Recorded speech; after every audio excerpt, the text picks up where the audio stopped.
If you told black people that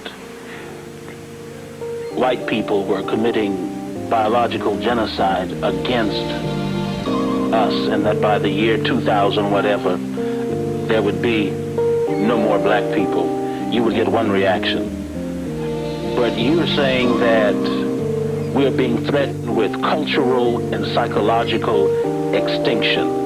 How do you get African people to see the urgency of the situation?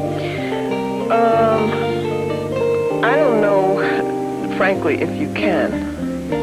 I think that we have to focus on young people, young African people who have not been so conditioned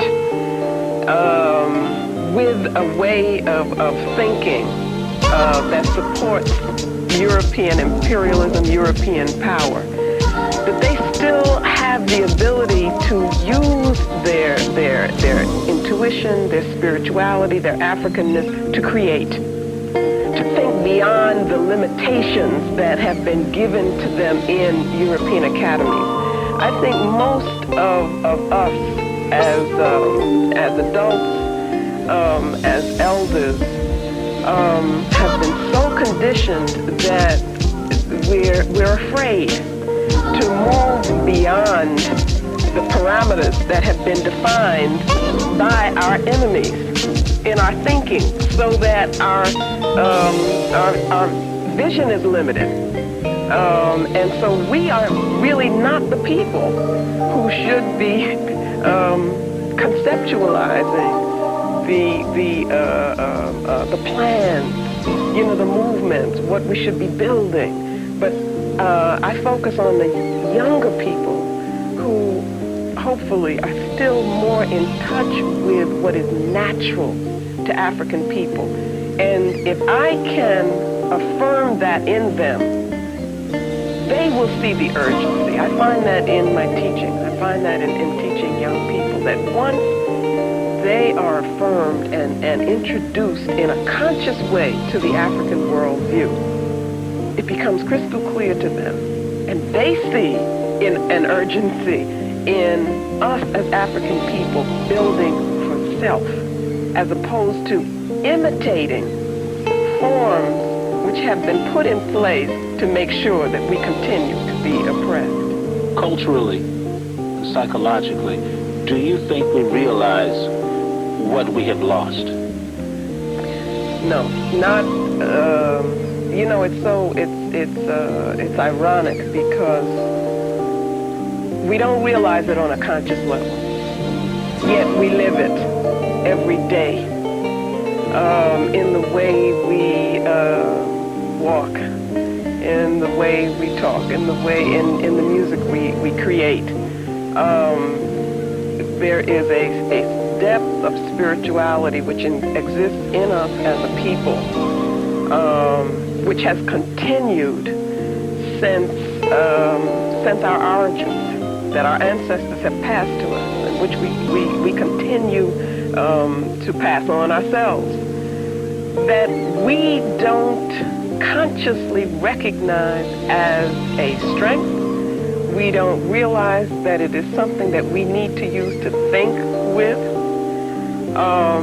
so that when we are presented with a European worldview in the classroom, we think that that's the only way to be. That's the only way to think, because we didn't come with anything. So I don't think that we are aware on a conscious level of what it is that we've moved away from in terms of power. You see, that's what we're not aware of. Could you talk some about how we came to be who and what we are today? If you understand the question. I think I do. Okay. I think that we have to look back at a period that I call the Ma'afa.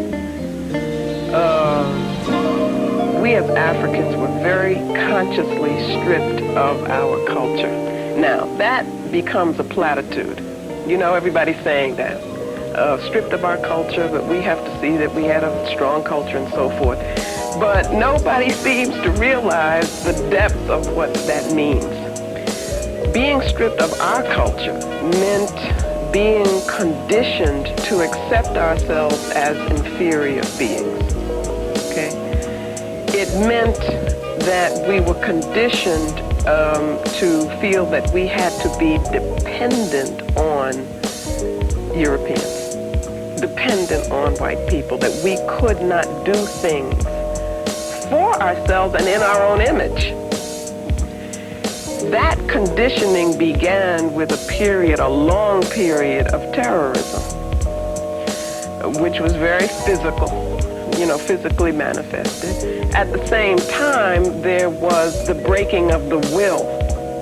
So there was cultural violence, I call it, in the book, as well as the physical violence, which was very important. We then came to a period in which we mistakenly thought we were free. We're now at a point where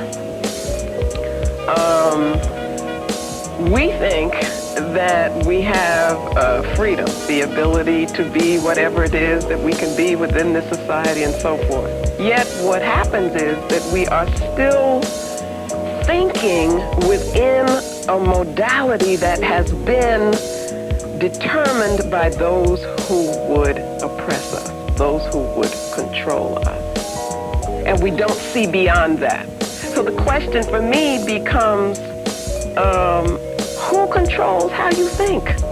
We have the ability to create our own structures, our own theories, our own definitions of reality. To look at the African worldview, to look at, for instance, the Dogon people, to look at the Kemetic people, to look at our own people who have, even look at Carter G. Woodson, for instance, the miseducation of the Negro, which I don't think was really ever understood by us.